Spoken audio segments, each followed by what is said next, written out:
we thought that making this choice should reward customers. And so we tried to make it more affordable per wipe, more convenient by shipping to your door, more delightful to use in terms of the physical product and the quality of the product, but also the branding and the marketing and everything about it.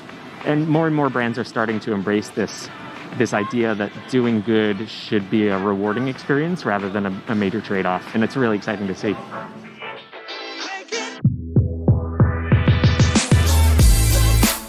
You're listening to Retail Remix, your inside access to candid conversations with the people shaping retail's future. Here's your host, Alicia Esposito.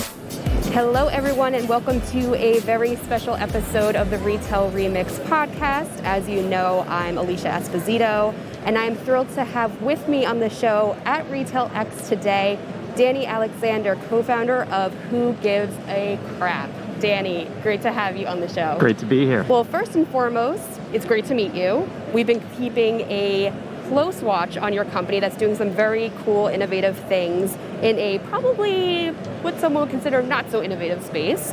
So let's take a step back. You founded Who Gives a Crap. What inspired you to not just start a business, but kind of get into the toilet paper business? Yeah, I wish I could say it was from a passion for toilet paper as a product, but actually it was a couple of problems we saw in the world that we really wanted to address. And so we heard one day that 27,000 trees every single day are cut down just to make toilet paper. And that really struck us. I mean, we're of course nature lovers and believed in environmental sustainability, but just the simple nature that 27,000 trees, that's a massive forest, are being cut down every single day for something so basic as toilet paper. We figured there must be a better way to address that. There was some recycled toilet paper on the market, but it was all marketed pretty poorly, and we thought we could do a much better job. And then the second problem we wanted to address was more of a societal problem. Prior to Who Gives a Crap, I did a lot of work in international development and traveled the world and saw there are billions of people in the world who don't have access to even the most basic form of sanitation. So the toilet is the most life-saving invention in the history of humanity. It saved billions of lives, something that we take for granted every single day.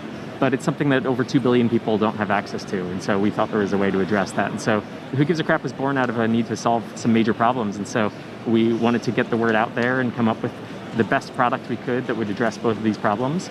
We made environmentally friendly toilet paper out of recycled paper and bamboo fibers. And we just decided to donate half of our profits to help build toilets around the world. Fantastic. So let's get into that business model. So like you said, you donate half of your profits to help build toilets and improve sanitation in the developing world. Incredible, and I think probably overlooked need if we look at societal issues and causes. So let's dig into some of the quantitative or qualitative business impacts that you've realized since you've been in business since 2012, right? So what's been accumulating, or what results have you seen as a result of this model? Yeah, I mean, it's hard to attribute things just to the one part of the model, right? Where we focus on the environment and we donate half of our profits. But I will say, we've seen incredible loyalty, unlike anything you would expect in a normal business. And I think partly that's because of the fact that we're devoted to doing good. So the fact that we donate half of our profits and the fact that we're made from better materials, I think inspires a kind of loyalty and retention that you wouldn't normally see. Similarly, I think we get so much word of mouth growth because I think people are proud to talk about the fact that they're making this small shift that's making the world a better place. And so from our perspective, some brands might write this off as a marketing expense. For us, it's just the cost of doing business in the right way, but it definitely has major marketing impact on our top and bottom line. I do want to dig into that a little bit because I feel like the companies that are most successful at this whole, I don't want to say cause marketing, but mission-driven retail, it's baked into everything that you do. And I think it's clear, it's present, like people can not just see it or hear it, but they can feel it as consumers. So I want to dig into like how you do that. So you and your fellow co-founders, Simon and Jehan, the entire team, like how does this go from a bigger picture mission to all of the tactical stuff? Because I mean, even your marketing, your Instagram account, just scrolling through, you're very fun and engaging, but like I can still feel that mission present there. Yeah, I think when we first donated our first $1 million, it was a moment of like major celebration internally. We went from this crazy idea to all of a sudden having donated $1 million. And it was a huge moment of celebration. But it was also a moment of reflection for my co-founders and I, because we took a step back and said, $1 million is great, but there are billions of people in the world who don't have access, right? So how are we going to scale this in a way that's truly addressing the scale of the problem? And we took a step back and we said, we need to set a longer term goal. We can't just do annual strategies and quarterly planning anymore. And so we decided to set a long-term goal of ensuring every single person on Earth has access to a toilet and clean water within our lifetime. And so, we have a roughly 30-year goal that we're working towards, which is what all of our team know, and we recite it at the beginning of every meeting that we have. And that essentially drives us thinking big and thinking boldly. But then, of course, we break that down into sort of 5-year planning and 1-year planning and quarterly planning.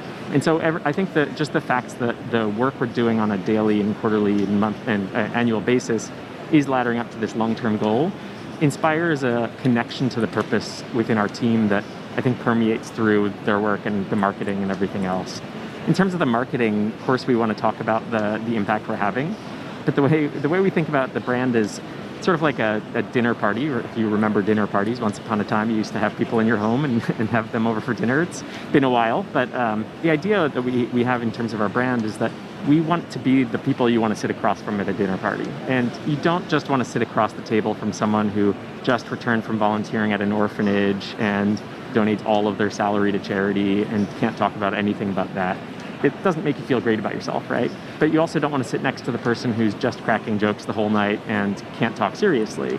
And we think that the perfect person and the perfect brand in that way is kind of a synthesis of those many qualities. And so we talk about our impact and want people to feel good about it.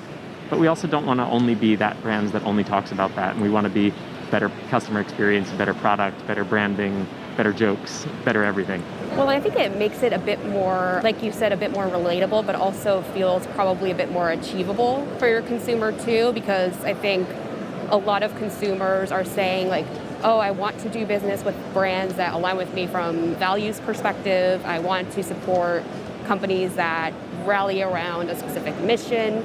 It's a very important topic, and I think businesses are trying to determine, what type of impact do we want to make in the world, which I think is good. But I think to your point, the people who want to just start doing something but aren't quite sure where, or they want to do something but they feel like they don't know how or aren't quite capable, like it feels achievable, like they can make these small steps, which I think is important. Yeah, from the beginning we saw that there were environmentally friendly options out there in toilet paper and other categories.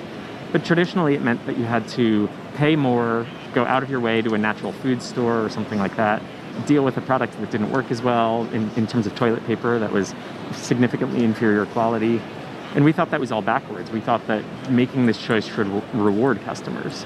And so we tried to make it more affordable per wipe, more convenient by shipping to your door, more delightful to use in terms of the physical product and the quality of the product, but also the branding and the marketing and everything about it.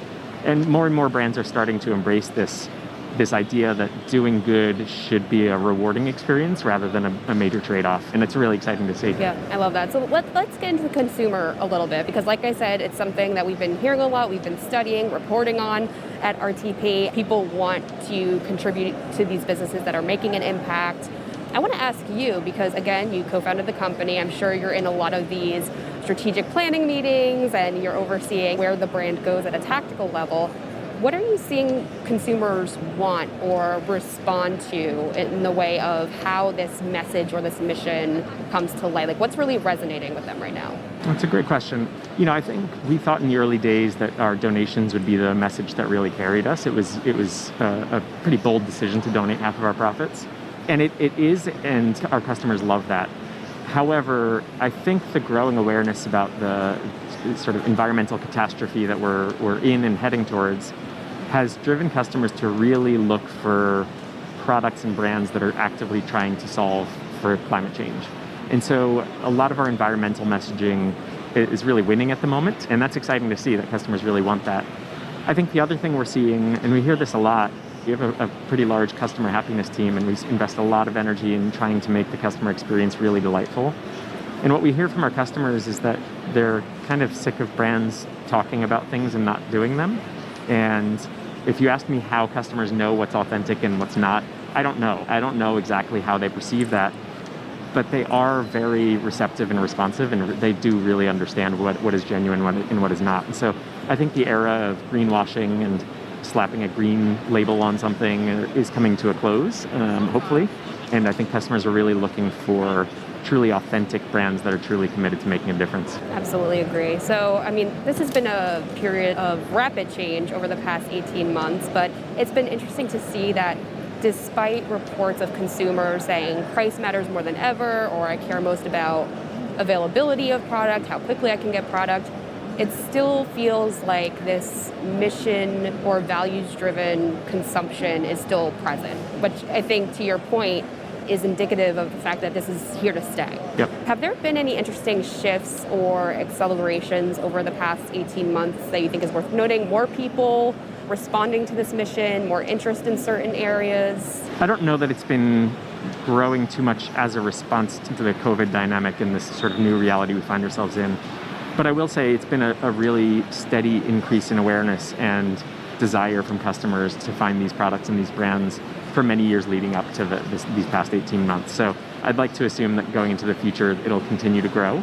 I think the reality is storms are getting worse, the climate is changing, it's ever more present in our daily lives, and so I think that will only force us to be looking for these brands and these solutions more than ever. So as far as looking towards the future rather, what new opportunities does your team see from a customer acquisition perspective? Because again, more people seem to be values driven or values minded, at least, influences their decision making to some perspective. So are you looking at any particular trends, tech, tactics in order to kind of maximize that reach and get more people on board with your mission? Yeah, I mean, of course, we're continuing to increase our marketing budgets and looking for new ways in the traditional marketing realm of acquiring customers. I will say organic growth has always been our number one driver of growth. So word of mouth and people finding us in other people's bathrooms or in cafes or things like that, that has always been a huge driver of growth. And so we're actively thinking, how can we get more people to talk about us more of the time? And that's a pretty different way of approaching things than saying, how can we spend another $1 million on Facebook? So I think that's one thing we're aiming towards. The other is connected to what I was saying earlier about the values-driven customer and people looking for brands that truly do make a difference. I think we're in an interesting dynamic now where we think there's going to be a bit of a competition between brands to see who can do the most good. And so we're actively looking for ways to really not only increase the delight of our products, but also increase the good we're doing. And so what can we do beyond making our products out of recycled paper or donating 50% of our profits? How else can we do good in our communities and prove to our customers that we're earning their trust? So does that mean there is possible opportunity for product expansion or going into new categories? Because I know right now, obviously, you have the toilet paper, you have tissues.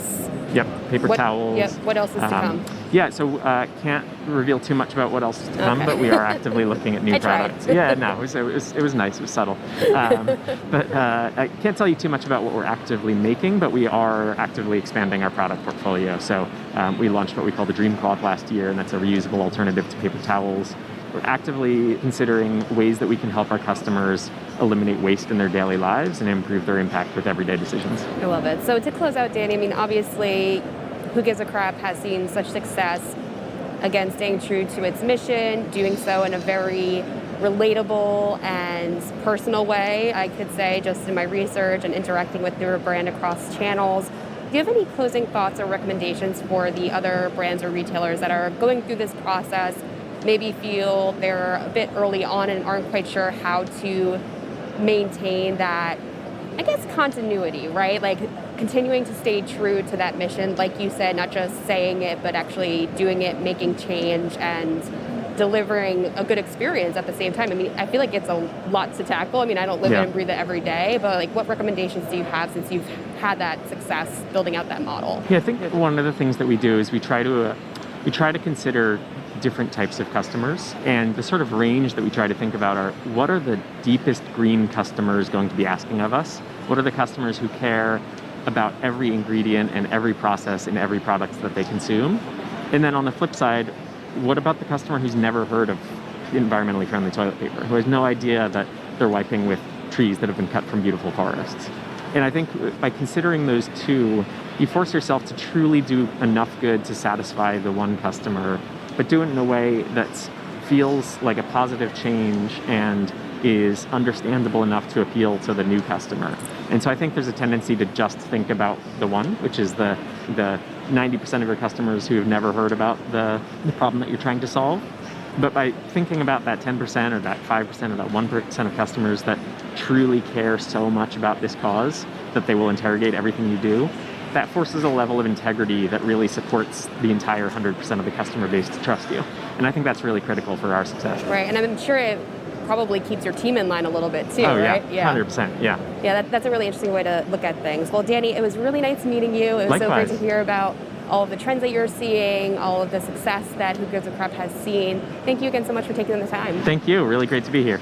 And to all of you listening right now, if you have any thoughts or feedback on this episode, we'd love to hear it. We're on Twitter at @OurTouchPoints or on LinkedIn at Retail Touchpoints. Or if you liked what you heard today, leave us a review. We are on Apple Podcasts, Spotify, Stitcher, and frankly, everywhere else. Thanks, everyone. We'll see you next time. Thanks for listening to this episode of Retail Remix. Be sure to subscribe so you never miss an episode. You can find us on your favorite podcast player. Until next time, keep mixing it up.